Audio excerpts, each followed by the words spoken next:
Intro দেখে I think guess করেই ফেলেছো জায়গাটা কোথায়। ইয়েস, চন্দননগর। আমার অন্যতম একটা প্রিয় শহর হচ্ছে চন্দননগর। বলতে গেলে বেশিরভাগ লোকেরই এই শহরটা ভীষণ প্রিয়। আর যারা যাওনি তারাও একবার ঘুরে এসো এখানে, তাহলে বুঝবে কেন এই শহরটা এত সবার প্রিয়। চলো আজকে তোমাদের চন্দননগরে পুরো একটা ভ্লগ দিই। এই লিচু গাছটা দেখছো, বাপরে লিচু গিজ গিজ করছে লিটারালি। আমি কোনোদিন এরকমভাবে লিচু গাছ দেখিনি, তাই ভাবলাম ভিডিওটা তোমাদের সাথেও শেয়ার করি। এবার চন্দননগর তো গেছি, খাওয়া দাওয়া তো করতেই হবে, পেটে তো কিছু দৌড়াচ্ছে। ও আমরা চন্দননগর গেছিলাম বম্বে রোড দিয়ে, তো দিল্লি বম্বে রোড আছে ওই রোড দিয়ে গেছিলাম চন্দননগর। আর যারা চন্দননগর থেকে ভিডিওটা দেখছো তারা বলতে গেলে সবাই এই রেড চিলিজ রেস্টুরেন্টটা চেনো, কারণ এটা খুবই পুরনো চন্দননগরের অন্যতম ফেমাস রেস্টুরেন্ট বলা চলে। জগদ্ধাত্রী পুজোর সময় এখানে তো লাইন পাওয়াই যায় না।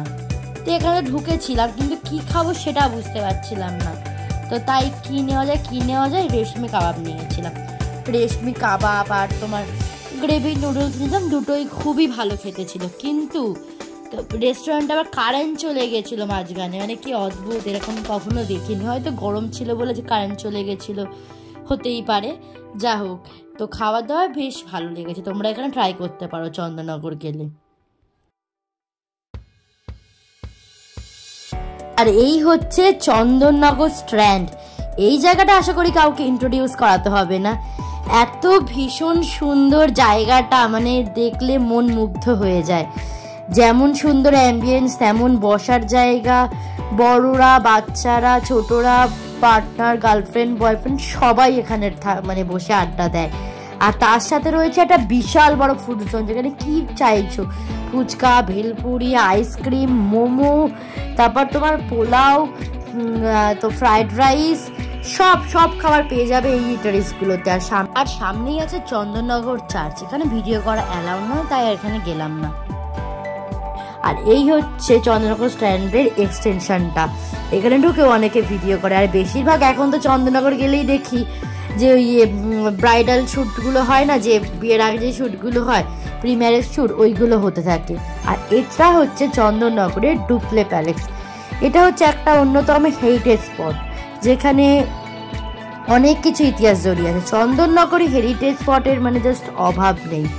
তারপরে এখানে চন্দননগরে বেশ কয়েকটা আইসক্রিম পার্লার আছে, অরুণ, কোয়ালিটি ওয়ালস, তারপরে রলিক্স, এত আইসক্রিম পার্লার আমাদের এখানে নেই, ভর্তি দুপা ছেড়ে হচ্ছে আইসক্রিম পার্লার।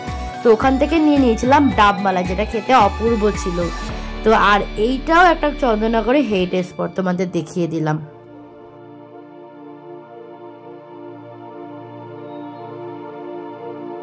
আর আস্তে আস্তে চন্দননগর ছেড়ে রওনা দিলাম। আর যাওয়ার পথেই পড়লে সূর্যকুমার মোদক, যেখানে জলভরা সন্দেশ হচ্ছে ফেমাস।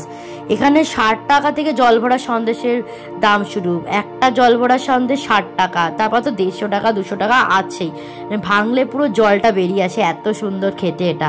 আর এই মন্দিরে যেটা দেখছো, এটা তেঁতুলতলা একটা বিখ্যাত মন্দির, যেখানে খুব ফেমাস জগদ্ধাত্রী পুজো হয়। তারপরে পথে যেতে গিয়ে শ্রীরামপুরে মহেশচন্দ্র দত্ত, যেটা 100 বছরের পুরনো একটা মিষ্টির দোকান, যেখানে মনোহরা, ছানা, আরও অনেক রকম ফেমাস মিষ্টি বিক্রি হয়, যেটা খুব পুরনো দিনের একটা মিষ্টির দোকান। তো এই জায়গাটাও কভার করলাম। আর লাস্টে চা ছাড়া তো আমার দিন শেষ হয় না, তো রিষ্টা থেকে ফেরার পথে এই ভালো দোকানটায় মালাই চা খেয়ে দিনটা শেষ করলাম। ভিডিও ভালো লাগলে লাইক করে দিও।